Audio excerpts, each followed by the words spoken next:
if somebody had asked me when we first started sort of fantasizing and things and said, you know, doing this is going to make your relationship so much stronger, and you will be more in love with the person that you're already completely and utterly in love with, I'd have gone, no, it's not possible. But that is exactly what happens.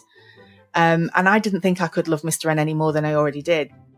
Welcome to Normalizing Non-Monogamy, the podcast where we interview incredible people from all over the world to hear their personal journeys of self-discovery through the lenses of love, sex, and relationships. Our mission is to show people that they're not alone and to inspire them to embrace their true selves so that together we can open minds and live authentically without shame. We believe everyone's story is powerful and beautiful, yet it's important to remember that everyone does life a little bit differently and that the views and opinions expressed by our guests do not necessarily reflect our own. Additionally, we aren't doctors. Please consult a medical professional for anything regarding your health that you might learn about on the show. Enjoy! Well, welcome to episode 342. We're Finn and Emma, and today we have an interview with Mrs. and Mr. N. What? You're ready to interrupt me. I was not. I was listening to you. Today we have an interview with Mrs. and Mr. N. They have a podcast and book called Vanilla to Vixen, which you'll hear them talk about it. All of us talk about more throughout the episode. But they've been together almost 20 years and have a wonderful story that they share with us today. Yep, absolutely. I would just want to say really quick, I wasn't going to interrupt you. I know. You were excited. I think we're out of practice. Not too many people know we've kind of been gone about a month. Yeah. And all of the episodes you've been listening to, like the last 6 or 7. We're pre-scheduled. We haven't talked in front of a microphone in like almost 2 months, and so we don't know what we're doing. I wouldn't say almost 2 months. It's been a month. Which is closer to 2. Don't be over dramatic. That's almost 2 months compared to no months. I just have to give you a hard time. I'm going to edit you out. I haven't lost my editing skills. Anyway, we have, to Finn's point, we have not been behind a microphone in between 1 and 2 months. Ish. Is that fair? It's fair. Back to the point at hand, Mr. and Mrs. N share their amazing, amazing journey with us. It has been a very healing one, as you'll hear, over the last 20 years that they've been together and open for a good chunk of that. And Mrs. N had been battling some pretty severe physical pain that was tied to sex and sexual activity. And throughout this journey, she's really figured out, sort of nailed that down, worked through how she's been able to heal that and deal with that. But also just it created a lot of healing on the emotional side for both of them as they've navigated just confronting so many different stereotypes and all sorts of myths and misconceptions about what sex and what intimacy and what relationships were. So just all that to say, it's a beautiful story, and we're really excited to get it out there and to share their work as well. As Emma mentioned, please check out their podcast and their book, Vanilla to Vixen. Links are in the podcast show notes. You'll find those, down below or at our website, normalizingnonmonogamy.com. And one more thing, I just wanted to point out and just share that I love their term for their non-monogamy adventures. They call it the naughty hobby, and I think that's cute. It is. I love it. We will, for anyone who's a premium subscriber, we will get into the interview with Mrs. and Mr. N right now. And for anyone else, we are going to go through a few announcements. First up, if you're not familiar with the premium subscription, it's a way to skip these announcements up front, jump right into the interview right away. However, you still get important dates in the outro. To sign up, go to our homepage, normalizingnonmonogamy.com, and scroll down there and find the buttons to sign up. The buttons. I'm a little out of practice, okay? It's because it's been almost 2 months. It's been 6 to 8 months since we've been in front of a microphone. We're just going to make it longer and longer. Longer and longer. Next up, our virtual community. We talk to you about this almost every week. That's because it is one of our favorite ways to find and meet amazing people in the world of non-monogamy, to get support, to find your people. You can find out. We are out of practice. You can find out more on our website at normalizingnonmonogamy.com. Click on the community tab and you will see how to apply and join for that. It is just a couple of bucks a month. And one thing I did want to tell everybody about Yes. Yes. Yes. I think I know where that's going. Do you? We have an in-person gathering coming up in September. That is the weekend of September 13th to the 15th. We're going to be doing that in the Bay Area. And if you would like to learn more about that amazing gathering of, we're guessing 50 to 60 people, possibly more, are going to be descending on the East Bay. And we've got some really amazing stuff going on. So if you've been holding out on joining the virtual community because you're tired of everything being virtual because COVID wore you down, well, we also get together in person. So join the community. You can learn more and you can come meet all of us in person in the East Bay in September. Yes. Just to make it super, super clear, this is a community gathering. So you, as Finn said, you'll need to join the virtual community. Come over there, join us, get to know everybody, and come visit and meet everybody in person in September in the Bay Area. Just had to reiterate. Very clear. The other thing we wanted to remind you all about is the week of visibility for non-monogamy. If you listened to last week's episode with Brett, which you should have. Yes, episode 341. First of all, go back and listen to that. And secondly, he talks a lot about the week of visibility coming up. It's going to be July 15th to the 19th. You can find out more at weekofvisibility.com. And Emma and I will be running a workshop during that week. Most likely on Wednesday, it will be our Is There a Right Way to Do Non-Monogamy workshop. We've run it before. We're super excited to run it again and to be part of the week of visibility. I'll start calling that the WAV. That's easy to say. Yeah. Maybe the wove. Wove maybe is a little better. Well, I'll talk to Brett. See if it's WAV or wove. And last but not least, a reminder to check out our favorite way to get tested for STIs. It is stdcheck.com. You can find links under the resources page at our website, normalizingnonmonogamy.com. Using those links gives you a discount, and making a 10-panel test only $129. It also supports the podcast. So thank you so much. We appreciate you using those links, and we appreciate you getting tested and knowing your sexual health status. Yes, to all of those things. And finally, did you tell people how they can find out? I did. Did they? Okay, yes. I zoned out for a minute. I was thinking about wove. And finally, a reminder, reach out to us, send us a voicemail, send us an email. You can find that information on the Contact Us page of our website. We would love to hear from you if you would like to come on the podcast, if you would like to ask us a question, give us feedback. We're open to all of it. Please reach out. And with that, we will go and talk with Mr. and Mrs. N. Here we go. Welcome to the podcast, Mr. and Mrs. N. We are excited to chat today and get to know more about you and just spend time with you today. So thank you so much for being here. Thank you for inviting us. Absolutely. We're incredibly excited. We are. It's so nice to be over the pond. Well, virtually over the pond. Yeah. That's right. Well, and it's fun. I don't know. We were talking before we hit record that we might be interrupted. We usually get interrupted by dogs and cats, but we have an even more like a dinosaur that could come in here, which is a landline telephone. We were discussing the potential of that ringing. So for anybody who's not familiar with what that is, you can Google it. Then and you might even hear it. I was like, then we got on a tangent about some people don't know what a landline telephone is. I know, but we're familiar. This is it. Yeah.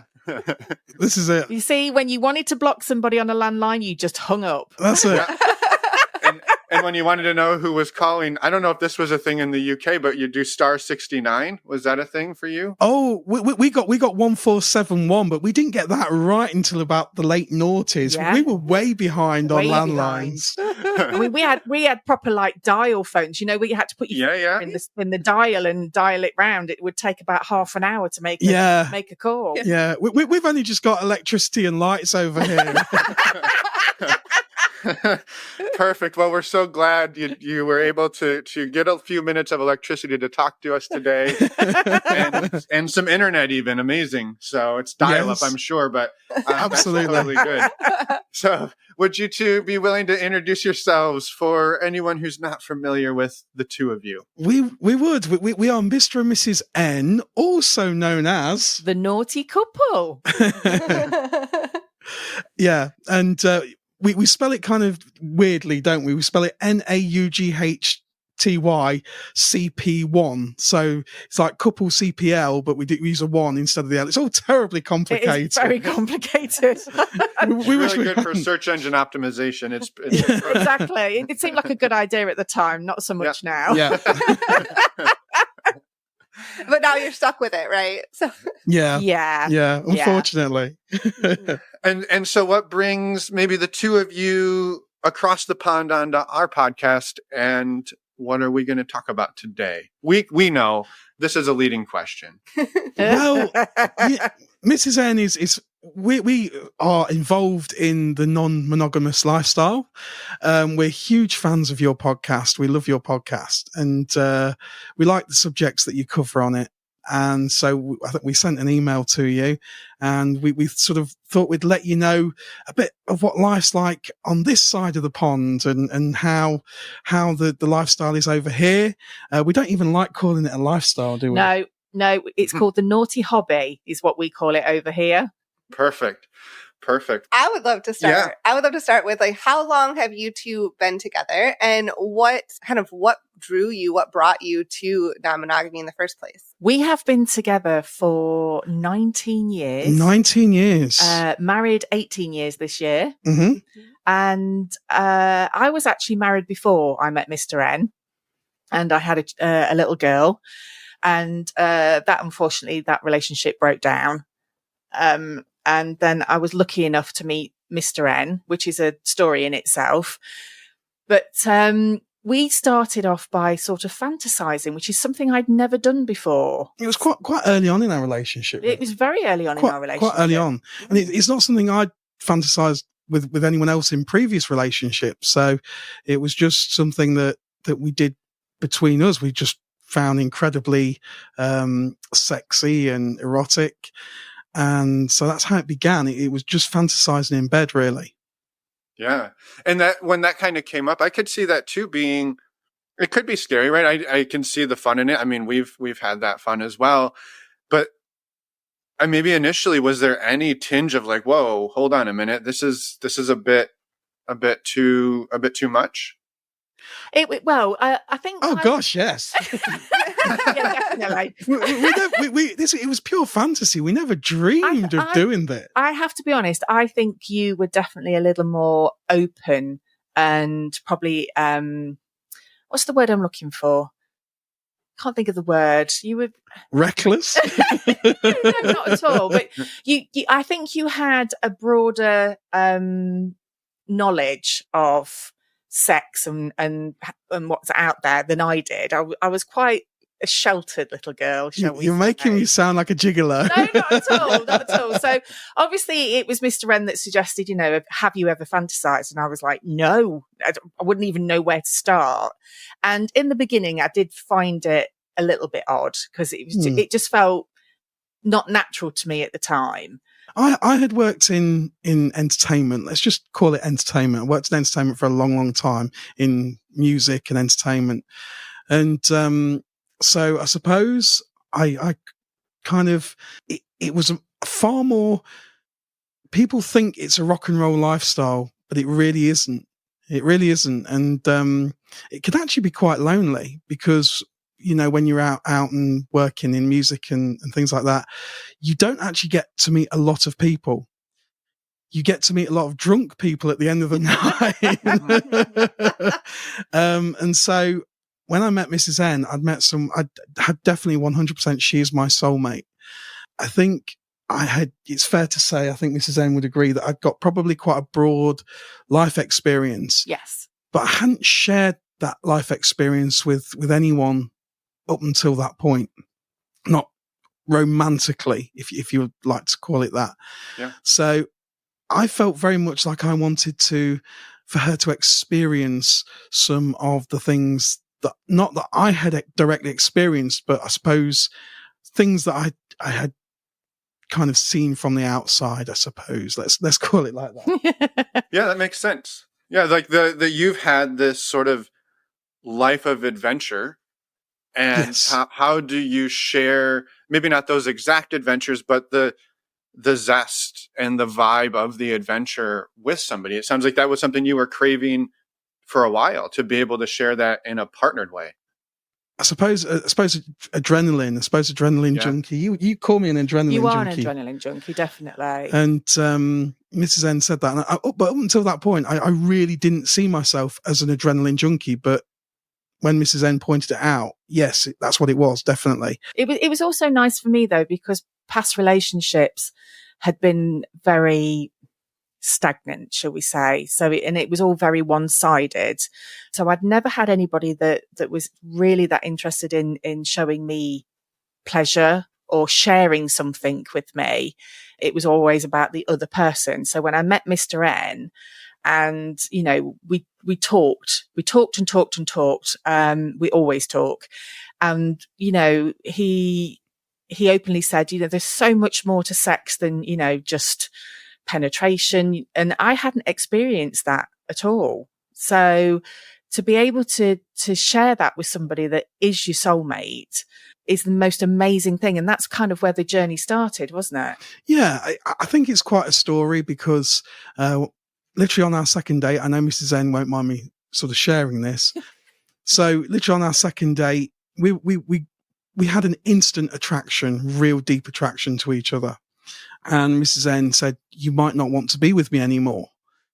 This was literally on the second date. You might not be interested in me. And I lots of things flashed through my head as like, what are you going to say? I'm an axe murderer. Yeah, axe murderer. I really wasn't sure what she was going to say. And she said that she had a medical problem, which the problem was sensitive nerve endings inside her vulva, which basically meant that sex was often painful for her. And that was a big contribution to the end of what caused the end of her first marriage. And when she said it to me, it was almost like, oh God, is that all? Because it's like, we can get around that. We can work around that. And so I suppose that's where it all began, really, in effect. Yeah. And so there's so much more to sex than just pure penetration. We can do other things. Yeah. And it went on from that. I think a lot of it was psychological, wasn't it? Yeah. I mean, you did obviously have a medical problem, but a lot of it was psychological because once obviously she believed that was painful, then it became, you tense up and it became more painful. Sure. So I think eliminating the psychological side of it was a huge thing in the beginning. Yeah. What was that like for you, Mrs. N, to hear the thing that you were sitting there on your second date going, you'll probably never talk to me again. And instead you're met with, yeah, okay. Well, we got tools for that. We can work around this. Yeah, I did my typical thing and burst into tears. She introduced herself as an emotional wreck. I was. At that time, I was a very broken lady, very emotional. You know, my ex-husband had gone off and had an affair, which, you know, I kind of understood why he did it because I couldn't provide that side of the relationship for him. But he wasn't, I'd never met anybody as understanding and as thoughtful and caring as Mr. N. And that it just blew me away because it was like, I didn't think people like you existed because I'd never met anybody like it. And all through our marriage, ever since we've been together, he's researched, he reads so much. He finds things out. He digs things out and he'll say, let's try this. And, you know, we're now at a point where I can actually have what I call normal sex, without any fear of pain or, you know. But that has been in waves, hasn't it? Yes. Because it is a physical problem, and it's a very rare problem. And for any women out there, the worst thing is because it's such a feminine problem, it can leave them feeling unsexy about themselves, undesirable. And as a guy, I would like to say to any of your listeners out there that suffer any sort of problem like that it's about communication. And if somebody doesn't want to help you through that problem, then they are not worth it. You are worth far more because it's merely a physical problem. And as I said to Mrs. N right in the beginning, sex is so much more than just a physical penetrative act. And so, you know, for any listeners out there, then, you know, try and communicate with your partner. And if they won't help you and if they won't communicate with you, then maybe think about, you know, what your worth is, because you're worth so much more than just a penetrative act. Yeah.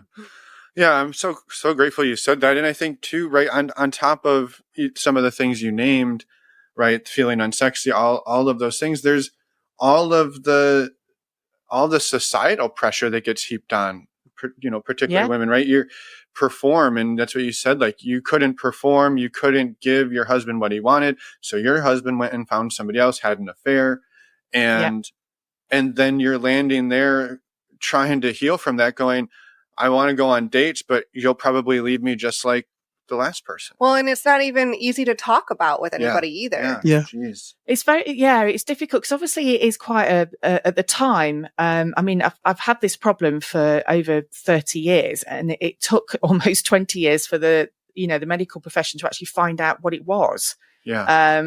Because it's linked very closely with water infections and things. As a woman, it's not even a real name for it. If you Google it and things like that, it will just come up with oversensitive nerve endings of the vulva. That's kind of more or less what it is, and it can lead to kind of tiny little lesions.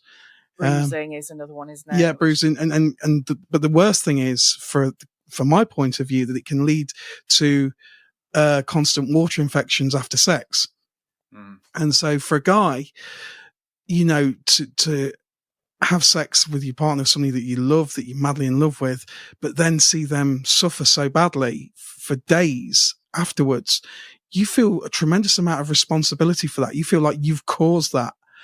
And that took me a little while, didn't it? Yeah. And so I almost became like Mrs. N's protector then, in as much as she'd get carried away during sex. And I'm like, no, enough now, because I know what's going to happen. And so that 100% changed me sexually, because, you know, I was always very careful and I wouldn't push things too physically during sex. So it 100% changed me sexually, but I didn't care about that because I was with the person that I loved, so I didn't care. Mm-hmm.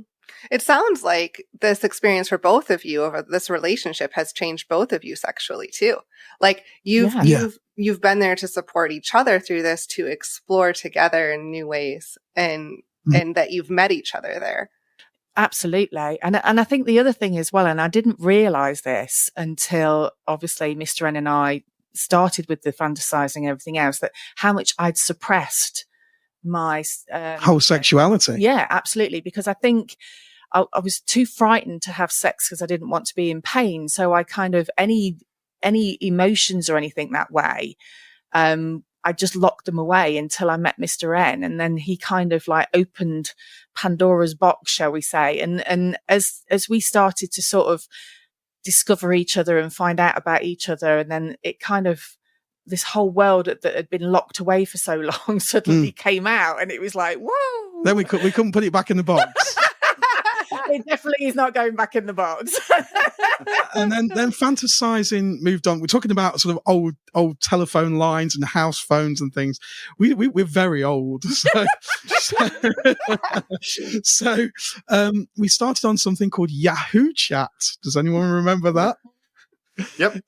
I was just editing an episode the other day where somebody talked about Yahoo groups, and I was like, wow, let me put up my AOL away message and go research this. Like, yeah, exactly. So Yahoo Chat had something called an over 8. It was the most irresponsible thing, because they had over 18 chat rooms that you basically just clicked, am I over 18? Yeah.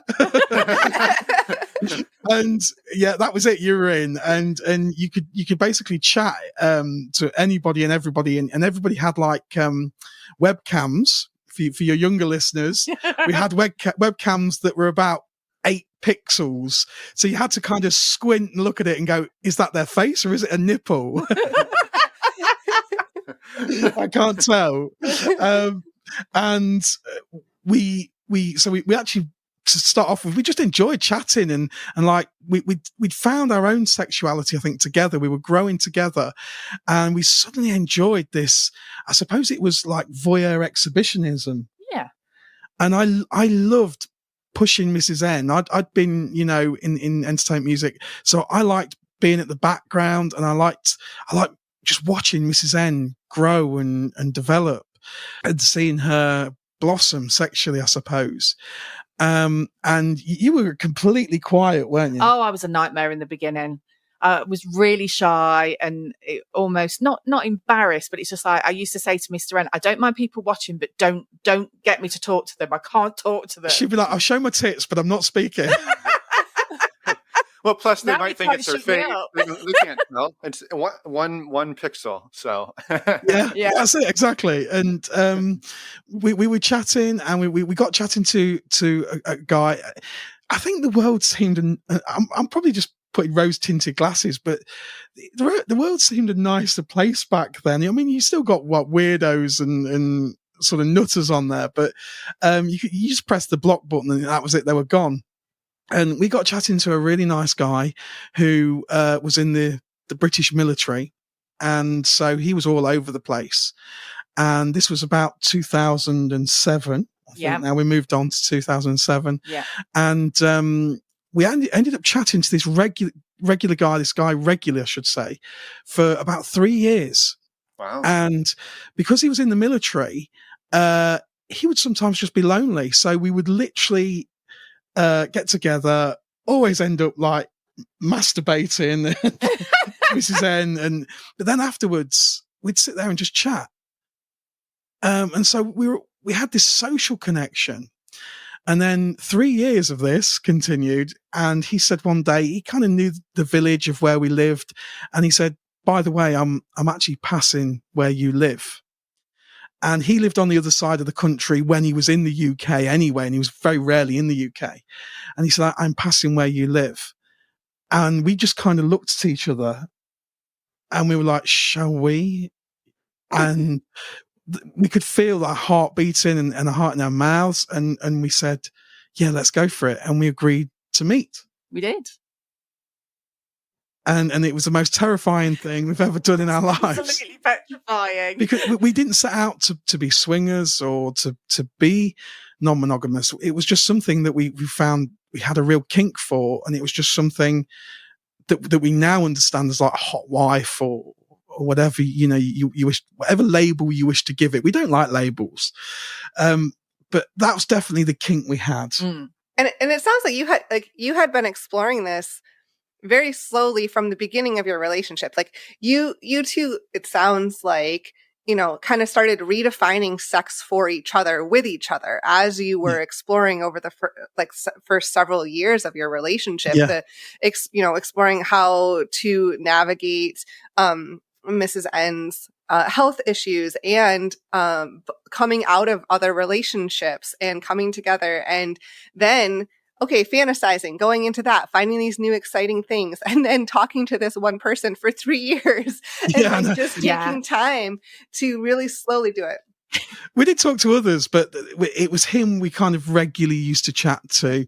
And so when, you know, there was a great deal of trust there, even though it was just online chatting, because we, you know, he shared some very intimate information of how lonely he got, went on sort of army maneuvers and things. So when we agreed to meet, there was a lot of trust between all three of us, wasn't there? Yeah. And he respected our relationship. I always say to people that within the swinging sort of lifestyle or naughty hobby, as we call it, that if somebody sees you as a unit, then it's usually that's a green light for us to proceed. If people kind of see you as two separate things and a gentleman's kind of after the wife, then it's probably not so good to proceed in that circumstance. But he definitely saw us as one, as a unit, and he would talk to me when he was as much as you. Yeah, absolutely. Oh, you definitely had some sort of bromance going on. A bromance, yeah. I thought he was very cool because obviously, you know, he was in the army, and so we met, and none of us had done anything like this. It was the first time for him, and he was shaking. You know, he came to the front door. Mrs. N sat there in a dressing gown and like brand new underwear you'd bought specially, hadn't you? Well, you need to make an effort. And we'd set specific. It's been 3 years in the making. You can't just show up wearing underwear from the first time you chatted. She's a slow burner. And we had set sort of guidelines, hadn't we? Amongst all of us, we'd set sort of limits, and we said we weren't going to have full sex, and there was no kissing. Absolutely no kissing on the mouth, kissing everywhere else, but not on the mouth for you, and no penetrative sex. It was just going to be just probably a blowjob, and that was it. Yeah.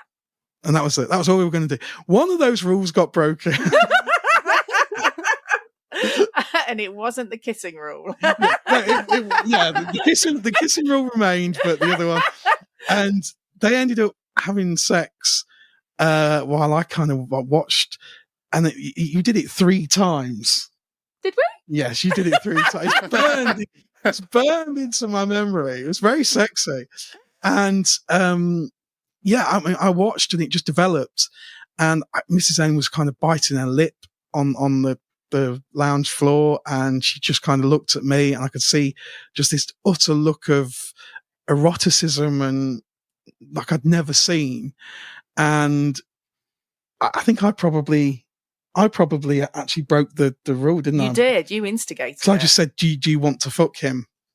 And you just like frantically nodded your head. And he was really good because he's like, look, he's kind of stepped back and went, are you sure? Which was, it was very respectful. And I can honestly say, and I think you as well, Mrs. N, it was still one of the hottest nights of our life. Absolutely. It was like losing our virginity all over again. Yeah, it was incredible. And the next morning we just felt like we were floating on air because it was so perfect because it was brand new for him. It could have ended disastrously. And, we were well aware. We said, we don't want to fuck our marriage up. We don't want to ruin our relationship. We've got such a good relationship. And we were so frightened, but we still had this kink inside us that was almost like intrinsic, that we just had to just see where it went. Yeah, that's beautiful. I mean, I just think the whole thing is beautiful from start to finish, that you developed a 3-year virtual, I'm going to call it a relationship with somebody, that you two were getting something out of it for you. Mm-hmm. Yeah. He was getting something out of it for him. Everybody wins. Yeah. You were able to meet up. You have trust established. You have a connection established. We could say, you broke the rules, but you two were exploring. You were doing it consensually, right? All 3 of them. All 3 of you break the rules, but you do it in a way that everybody is on board, feeling safe, feeling comfortable. It was guilt-free. It was guilt-free. It was, yeah. But we say that, but we still had like this tremendous amount of guilt from the outside world. Mm-hmm. Obviously, you can't tell it. Back then, probably relationships and non-monogamy is probably more out there now. But back then, it was still frowned upon. We're only talking like late noughties. Well, it was late noughties. It was 2010 when we actually had it. So it was 2010 when we had our very first meet with him, and we had no intention of doing any other meets with anyone else, and we didn't consider ourselves swingers, but really we were. It was recreational sex, There was no feelings there. No, not at all. As such, I would honestly say that he became quite a good friend. Oh God, yeah, a very dear friend. Yeah, we still chat to him now, even after all this time. Yeah, it's still special to us because of that moment. And then we kind of moved on, and we realised that we weren't going to see him again for purely logistical reasons. I mean, we did live off that entire experience for about 6 years. Yeah. It was. That's amazing. We did. I know. We did. You wouldn't think, would you? But it's like, you'd be in bed together. All of a sudden, you'd start talking about that evening, and you'd start, almost reliving it, and it would just have that same excitement. And porn films became very boring. because you realize the plasticness of them and the falseness, and it's the complete opposite of what this was. It was something that happened in front of you. And for anyone that's never experienced anything with a third party or somebody else, porn is so different to what when you actually see it. It's just another world, porn feels suddenly so plastic and so false. Yeah. Compared to that. Yeah. And so so you're not able to see him again, and obviously you kept in touch, Mm-hmm. but where did that 6 years of now you've got a new fantasy role to play. Yeah. What comes sort of next in the journey? Frustration. Frustration. That's valid. Yeah. For a few years, we kind of lived on the thing that we could meet up again. And then we kind of realized this is not going to happen again. And it was so perfect as well the first time. We were actually frightened, weren't we? Yeah. We were frightened and feared that, well, perhaps it's not like that all the time. We were actually quite sensible and we were like, that was perfect. And we went online, we were still online and heard, we kind of saw there was a website over in the UK called Swinging Heaven. We read about horror stories of swinging meets and things like that. We became a little bit more streetwise to the whole thing, didn't we? You say that. Well, we were still incredibly naive. And, we were, and we got frustrated, I suppose. So we went on Craigslist, which was obviously very American. We didn't have Craigslist over here. People only had Craigslist here if they wanted to sell like a vacuum cleaner or something. It was very boring over here. But they had the personal meets in Craigslist and we met. Well, actually, then we got catfished. Our second meet was a disaster. Mrs. N had got a taste for the military.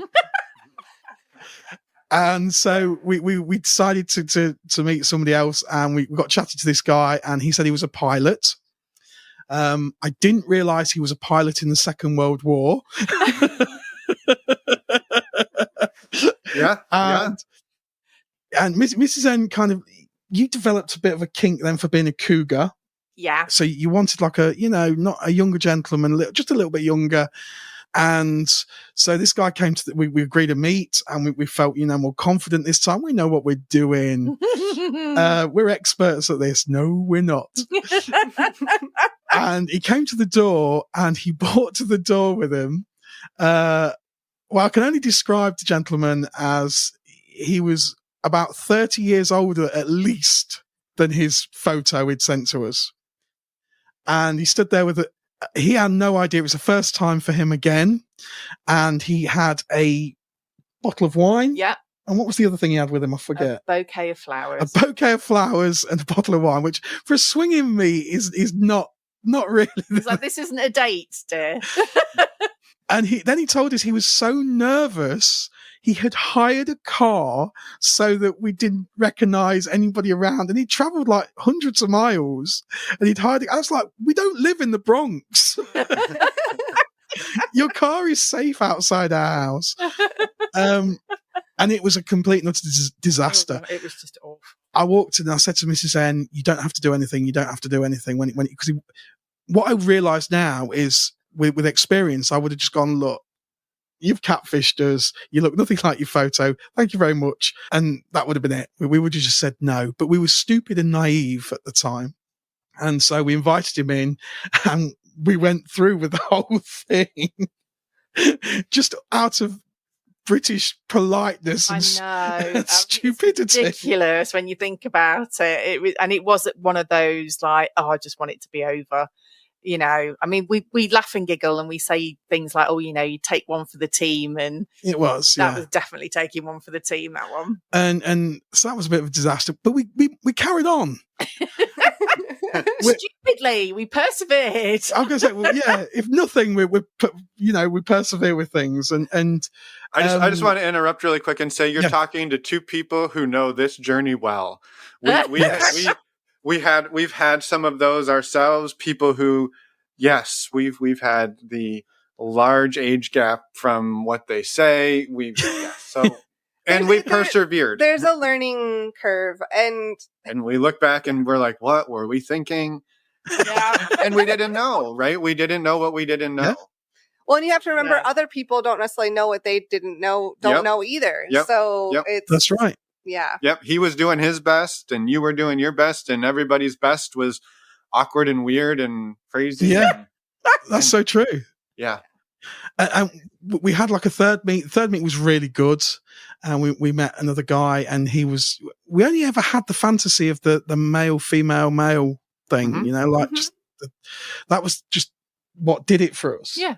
And then we came up to about 2016, and I kind of wanted to relive, because I'd given up my entertainment kind of career and moved careers, changed careers, and got my own business doing something else.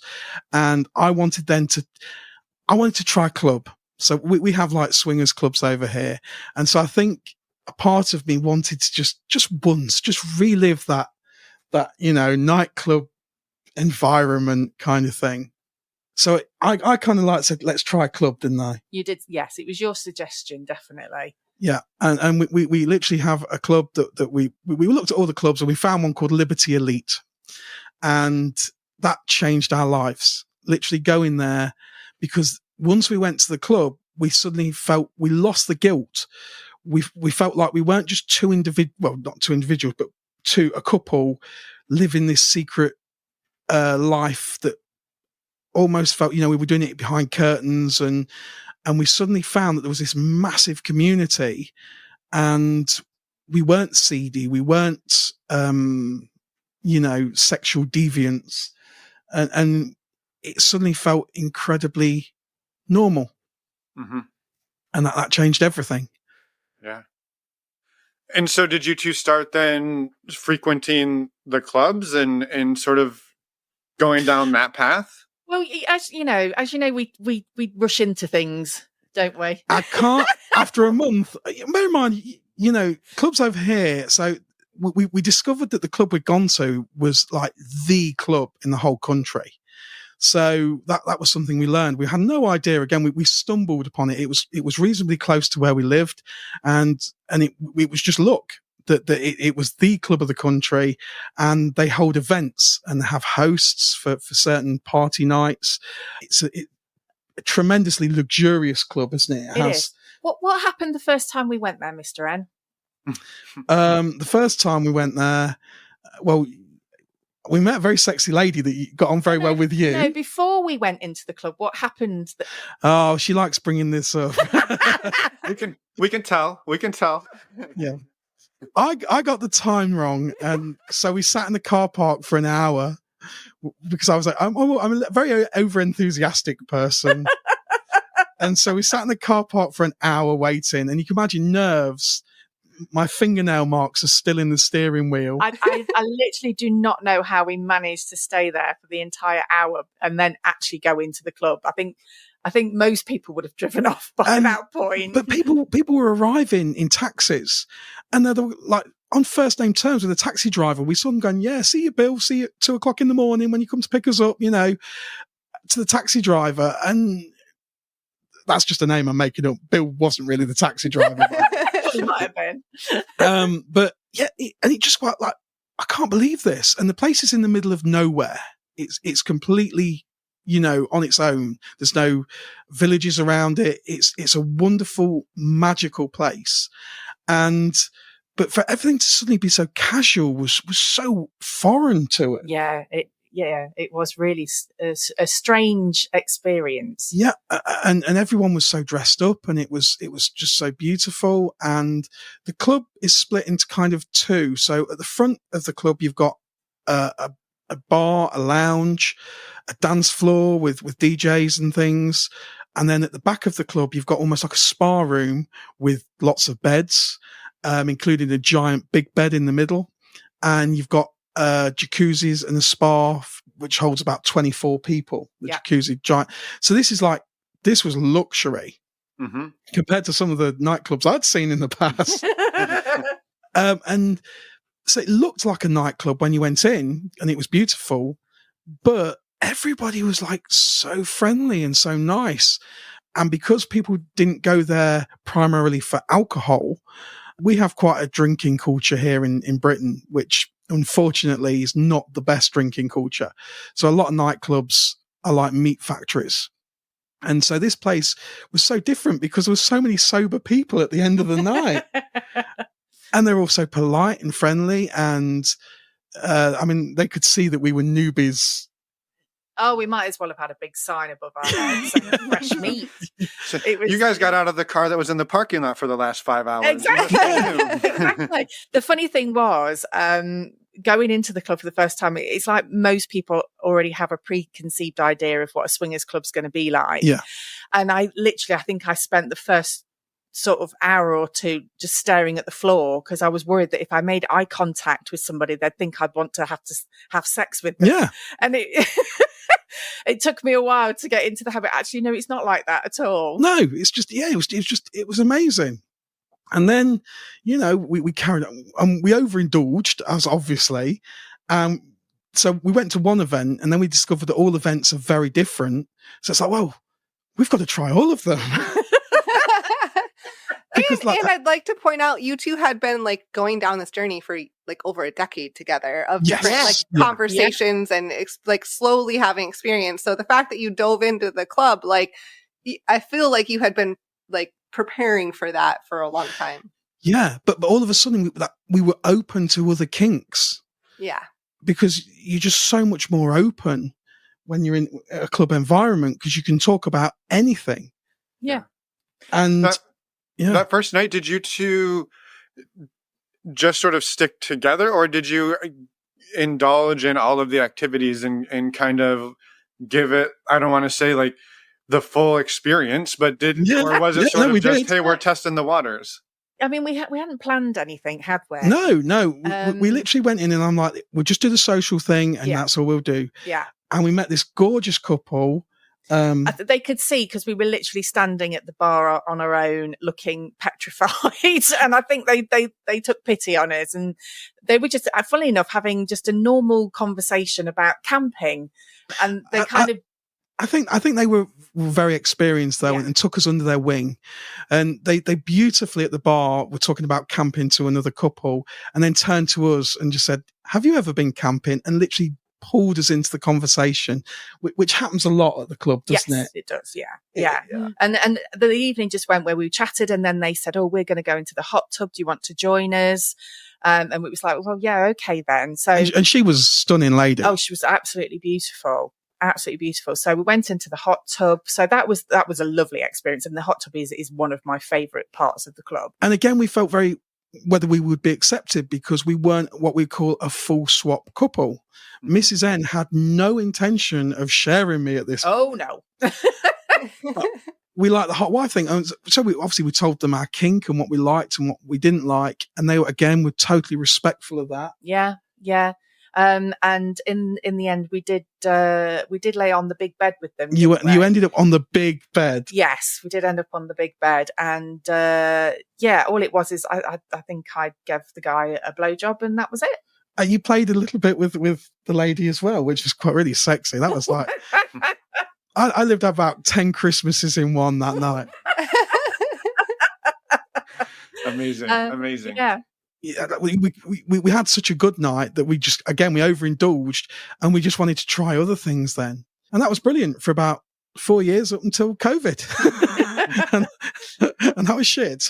Yeah. So you found your stride, it sounds like, for those 4 years, exploring in the way that worked for you, meeting people. And did the way, before we get to COVID and from then, but from that point on forward, in those 4 years, did you two change how you approached playing with others as well? Yes. Did we? Yes, we did, definitely. Because we I think it changed us as people. I think it changed us, even back then, it changed us as people. Because Mrs. N we would see the subject of swinging and things on television. And it was always portrayed in the UK as either ridicule, something to be laughed at, or still had that seedy feel to it. Yeah. And it's always been like that. And the community that we met at the club was so such a miles away from how it was portrayed on television and in the media, that Mrs. M became really like fiercely defensive of the naughty hobby, as we call it. Yeah, I got incredibly frustrated because I think having gone through our journey, like you say, it taken at least 10 years for us to get to the stage where we were going to the club and we were meeting all these amazing people, and learning about other people's dynamics as well. And it wasn't just, the same as myself and Mr. N, that, a hot wife couple. There were people there that did full swap. There were people that, only played with women. They were all aware of Mrs. N's medical problem that she was still suffering with up and down. Yeah.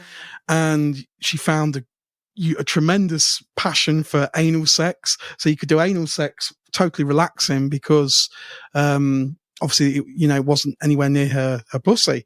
So, and all these people were just so respectful. And you just found out that everybody's so different, but so accepting. And I think it did change us massively as people. And then COVID came along. Yeah. And at this point, was it still primarily a hot wife dynamic where you would kind of go and sort of the spotlight was on Mrs. N for a lot of it, and you were sort of just living it up in that way? Yes. Yeah. Absolutely. It's funny, actually, because I think the club helped to, because I suppose in the beginning I was more of a voyeur, wasn't I? Absolutely. I like to watch. You like to watch. But going to the club and being in that environment where you see, obviously up until we went to the club, we were just literally having house visits. So it would just be us and maybe a single gentleman. Going to the club and you seeing other people having fun and having sex and everything else, it's an incredible thing to watch. But then I suddenly found out that I actually liked being watched quite a bit. An exhibitionist. You changed from a voyeur to an exhibitionist. Yeah. So it definitely changed us sexually and as people. Yeah. Definitely. We learned so much. We became so much more accepting.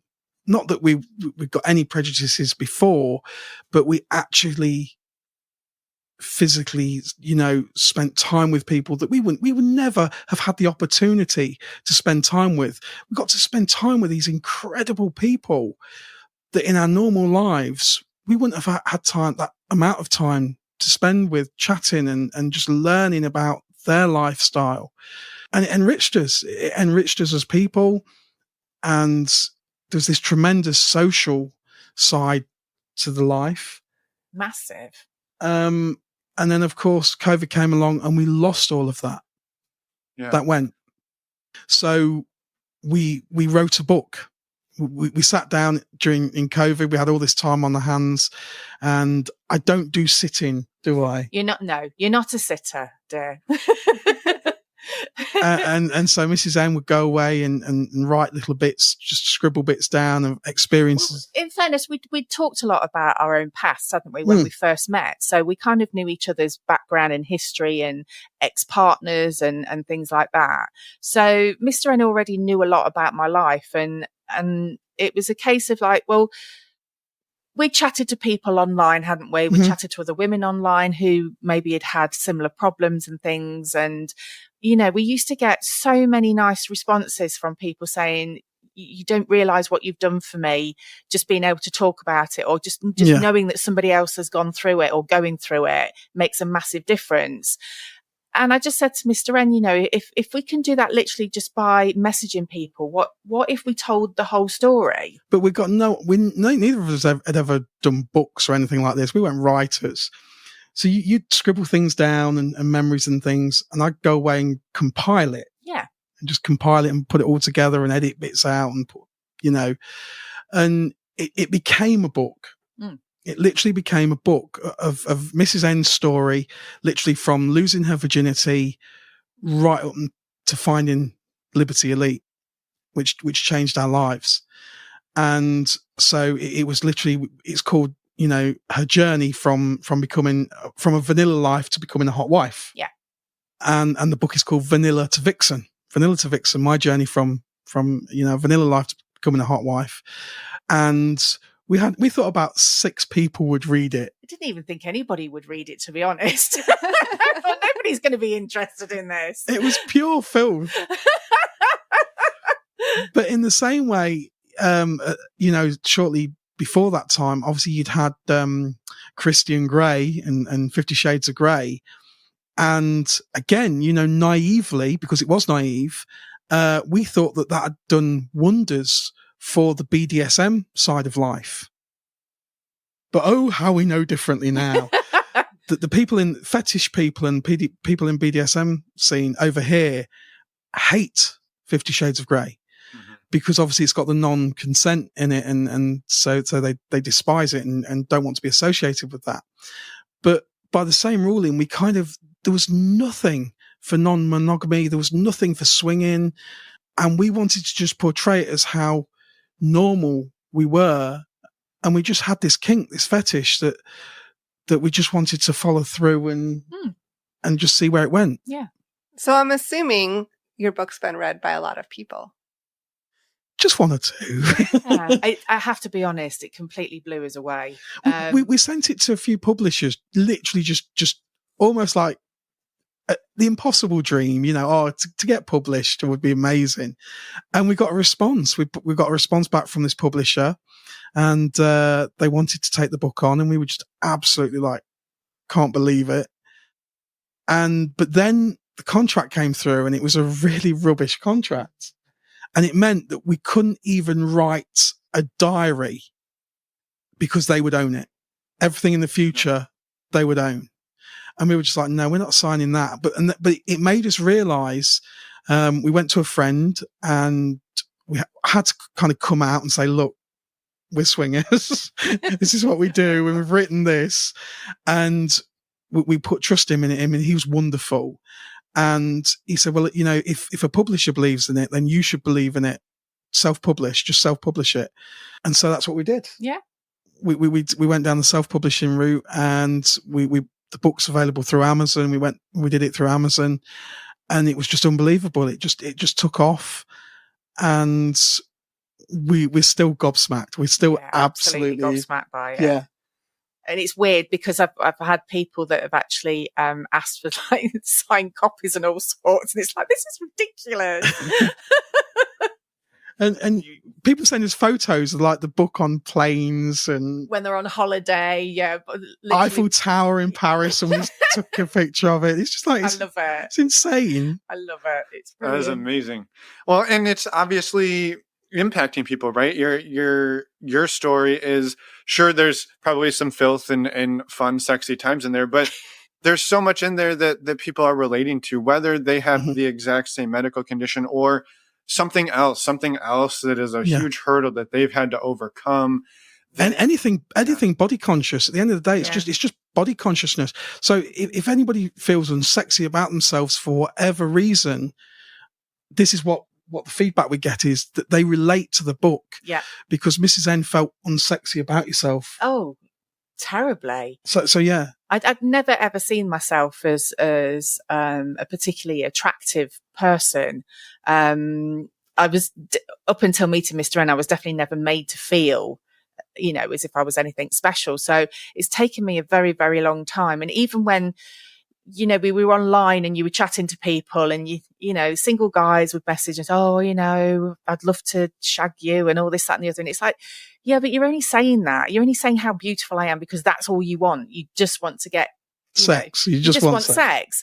And so it's taken many, many years for me to actually say, well, do you know what? All these people can't be wrong. But then when I started to get compliments from the women, that's when it kind of hit me, because when you get a compliment, when a woman gets another compliment from another woman, it's so sincere.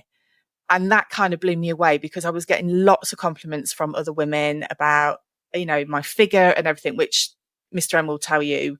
I know we're all the same. We all hate things about our bodies and stuff, but to have other women compliment you is just, it's such an amazing feeling.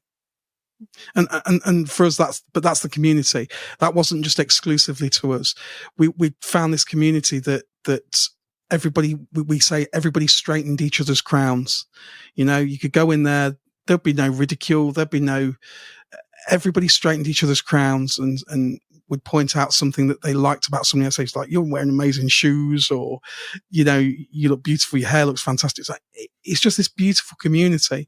And in today's age of social media and such negativity surrounding everybody, it was a little bit unbelievable. Yeah. I'm so glad that you two had, first of all, that you found something that worked for you two, and that you were able to go on that journey together in a way that felt not just good, but like nourishing and healing, and that you've been on it for over a decade now. And then you're able to take all of that, take everything you've experienced and learned and healed, and put it into a book. And now it's impacting and helping other people sort of, again, even if it's not the exact same thing, they're seeing themselves in that story. And I think there's just, I mean, clearly we put stories out there all the time because we believe in the power of them and the power of not being alone. And I think just so much gratitude to the both of you for taking that upon yourselves and doing that work. And, you know, writing a book is not a small task, and you did it, you self-published it, and now people are on the Eiffel Tower taking pictures of it. Like, how fucking cool is that? And we host events as well, so we get to meet people. And it's just, we've become hosts at Liberty Elite. So, and that was like just purely through the book, you know, the previous owner of Liberty Elite saw the opportunity and was just like, look, you've got to meet people, you know, this is the place where you can meet people. So we get a chance to meet people, and they can meet Mrs. N. Yeah. And it's just wonderful meeting all these people. I think the one thing that we've always wanted to do, is to be totally honest. And we said when we decided that we were going to do the podcast that it had to be just so real. So the good, the bad, and the ugly, because, you know, like anything in life, it's not always plain sailing. And our journey certainly hasn't been plain sailing. You know, like you say, we've got catfished and we've had bad meets and things like that. But with our events, we create the same environment as we would have wanted on our first visit to the club. Yeah. So obviously, because all the nights are so different, so our nights are predominantly for newcomers. But the nice thing is it's vanilla to Vixen, so we still have the established Vixens that want to come along and meet new people. And like you said, I think nourish is a wonderful word that you used. So they nourish the newcomers and go, look, you're safe here. You know, we're not predators. We're not going to jump on you. It's a safe social environment. And if you want anything else to happen here, even just amongst yourselves, perhaps you want to go off to a playroom just amongst yourselves, you're safe. Nobody expects anything of you. And, you know, there's no expectations. There's no pressure. And so we're very, very proud of our night. And what, you know, what that has created, really, aren't we? Yeah. I mean, I if somebody had asked me when we first started sort of fantasizing and things and said, you know, doing this is going to make your relationship so much stronger, and you will be more in love with the person that you're already completely and utterly in love with, I'd have gone, no, it's not possible. It's not possible. But that is exactly what happens. And I didn't think I could love Mr. N any more than I already did. But the feelings you get, which I know some people struggle with, and it's like, well, hang on, you're having sex with other men. How can that possibly make you love your husband even more? But it's almost like, it's like showing the ultimate love, because I see the reaction Mr. N gets when he sees me playing with somebody else. It's almost like I've given him the ultimate gift. And that has developed now that we've just recently kind of experimented with full swap. Yeah. And so it's taken a long, long time. And that's one of the things we say to people, that there's no rules to this journey. If it takes 20 years or if it never happens, it's not important. The destination is not important. It's the journey. And as long as you enjoy doing what you're doing and you stay on the same page with your partner, sometimes you'll want to rush ahead. Sometimes you'll be lagging behind your partner a bit. And the important thing is just to listen, communicate with your partner and stay on that same page with them. And you know, that's respect as well. Respect your partner in as much as keep on the same page together. And that's what we kind of preach, I suppose. We do, yeah. Yeah, I love that. And I'm also curious, Mrs. N, it sounds like, you brought up like the closeness in your relationship for sure, but it also sounds like so much of this journey, like if you think back to who you were, the person you were 30 years ago to where you are today, like would you ever imagine you're at where you're at today? Not in a million years. Never. I mean, good grief. I remember there was a conversation that me and Mr. N had when we'd not been going out very long. And he brought up the subject of anal sex. And my reaction was, oh, good God, I'm never doing that. That's ridiculous. And then it was just, it was funny because when we did have the conversation where obviously I was getting more and more frustrated with my problem and everything else. And obviously Mr. N was just like, I can't keep watching you go through this pain and everything. He said, how do you feel about trying the anal only? She had done anal sex at this point. The oh my God, I couldn't do that lasted about a week. Yeah, that was your fault. But yeah. I think that was a challenge to him because it wasn't long afterwards. It was just like we were staying at your parents' house. Yeah, but to go back to what you were talking about there. I mean, going to the club, it was not plain sailing, which we've written in the book. It was like a very erotic scene in the playroom. And there were lots of ladies and lots of guys all having sex. And Mrs. M walked in there and she was faced with something that she personally herself couldn't do. These guys were literally, there was some very energetic sex. Let's put it that way. Light way of putting it. And Mrs. N burst into tears. And I said, come on, we're going home. And that night we talked about it. And that's when I said to Mrs. I'd already, I'd done so much research on the problem and everything. I said, look, let's take pussy sex, vaginal sex off the table, just temporarily. Let's not do that. Let's just do anal. And we did that for a long time. Yeah, a very long time. I mean, it turned out that I absolutely loved it. And the reaction you get from some guys when they find out that you're anal only is like they've won the lottery. So it was that for me, it was nice. I went from feeling inadequate and not normal, as I said, to all of a sudden being a little bit of your superpower. It's my superpower. Because there's not many ladies that do actually, like it or enjoy it. And you could orgasm through it. Absolutely. And it was almost like, I can have actually a sex. I mean, if somebody had said to me when I first met Mr. N, you are going to have one of the most amazing sex lives, you won't believe it. I'd have gone, yeah, right. It's just, that's never going to happen. And when I look back now and think about the amount of fun that we've had and the enjoyment we've had, and the fact that we've discovered this together, it is absolutely amazing. And my whole thing has always been, I need to share this with people. I need people to understand this lifestyle can give you so much, as a person, in a relationship. And that was one of the things we did about when we did the events. It's just like, there's so many people out there that don't understand it because they have this preconceived idea of what a swinger is.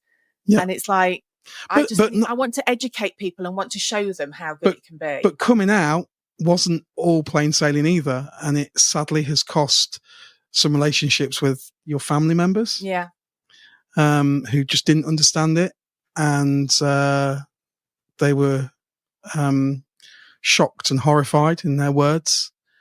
And so it's important to realize that not everybody will understand or appreciate your lifestyle choices, and it can come at a cost. And I think that's an important thing to say. Yeah, absolutely. And our reaction to that is, look, this is just us and we're always here. If this, you loved us and you liked us before you found this out and before we openly publicized this, we don't have our real names. We call ourselves Mr. and Mrs. N, and that's out of respect for our families so that, we're not, obviously we're identifiable by voices and by our posters and things. There are posters of things around with us, but we don't never use our real names. And that's out of respect for our families because we perhaps choose this lifestyle, but they don't. And that's an important thing to respect. But by the same ruling, we do love the community and we love doing what we do. But it has come at a cost, and that's really sad. It's part of life, though, unfortunately. So yeah, it's one of those things you have to balance. And I'm still hopeful that one day they will see that they will just see that, at the end of the day, we're incredibly happy. And I know if it was me on the other side, all I'd wish for my family is that they are enjoying life and they are happy. And what you're doing isn't harming you. Exactly. That's exactly the thing. If it's kind of drug abuse or alcohol abuse, then that could be something that is harming you. But what we're doing doesn't harm anyone. Well, quite the opposite. It's healing in so many ways. It's healing body image, emotional side of you. You're just soup to nuts. It sounds like every aspect of who you are is showing up with more confidence, more love for yourself, more love for other people, more openness for other people. Every aspect of it is better. Yeah, absolutely. I mean, Mr. N will definitely say that you are more accepting when you are within the naughty hobby. Yeah. You become more accepting of people. And I think you always also realize what's important in life and what's not important. So you don't take the tiny little things and make them a big deal, because it's just like, life's too short. You need to enjoy yourself. You look at life differently. Like, obviously it's given us so many opportunities. We go on journeys and trips and things. I don't know. To me, it's so much about what your story is about, right? You starting with you, Mr. N, just seeing Mrs. N and accepting her for who she is, whatever she brings to the table. That's what we're doing now. That's the journey we're on. And you two have been on it for almost 20 years now. And it's a beautiful one. Mm-hmm. Thank you. And just to, in the interest of time, so we don't take all of your evening, you have the book. People can find that. Links will be in the show notes. And then you are currently doing a podcast as well. And what could people expect on the podcast? Where could they find it? Oh, bless you. Yes. We did this book that we thought about 6 people would read. And we're like, okay, we're publicizing it now. How are we going to publicize it? We didn't have a very sort of rich advertising campaign or anything like that. We couldn't afford much like that. So we were like, let's do a podcast. Yeah, let's do a podcast. And we actually we sent off to another podcaster. We won't name them, obviously, and we got quite a rude reply back. So we were like, oh, okay then. And Mrs. N's like, look, we've practically got a recording studio in the back of the house. We could do this. But that was a big step, because we're like, okay, we can hide behind Mr. and Mrs. N on paper, but once we do a podcast, we're out there. People will hear our voices.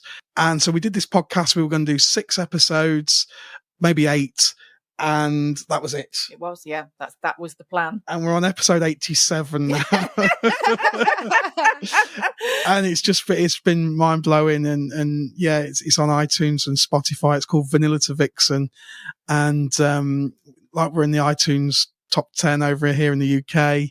And it's insane. And again, people write in, and we've had people write in who were actually our first full swap couple. Yeah. Who, again, we now adore, who are close friends. We've been on vanilla trips with them, and we go around their house and they come around ours. They know personal things. They're just best of friends. And this is all through the podcast and just chatting. And one of the proudest things that we've done through the podcast is when we got outed, which was sadly through a family member. That was a pretty bad time for us. And so we opened something called the Reach Out Room. Yeah, we did. Yeah. And we had all these people flock to us because we'd been outed, and it was really kind of bad. And we were forced to tell our kids. And that was the worst thing. Our youngest daughter was 16 at the time. And so we're like, okay, well, we've got this group of people behind us, but if somebody's in the swinging lifestyle and this happens to them, they've got nobody. What do we do? What do they do? And so we had this group of people that just said, look, we'll volunteer it. We'll be on there, a reach out room, So we've got this reach out room on Discord, which is part of our Vanilla to Vixen podcast. And we've got volunteers who 24 hours, 7 days a week, if somebody clicks and it's all, you can do it anonymously. You can click in there. And if you've got a problem, you can talk to someone who's in the swinging lifestyle and they will just listen to you. They will just listen to you and just chat with you and say, look, you're not a deviant, you're not whatever. They're aware of it. If people get outed and things like that, they can help. They know what to say. And that's one of the things we're most proud about. Really proud. We just had to take a negative situation and turn something positive into it, didn't we? Yeah. Because I feel, even though I know there's good sides and bad sides to being in this lifestyle, but on the whole, it's been such a positive thing for us. My confidence is just soaring, which is now sort of spilled over into my vanilla life and my work life, which has made such a difference. And it's all down to being in the naughty hobby, and I wouldn't change that for anything.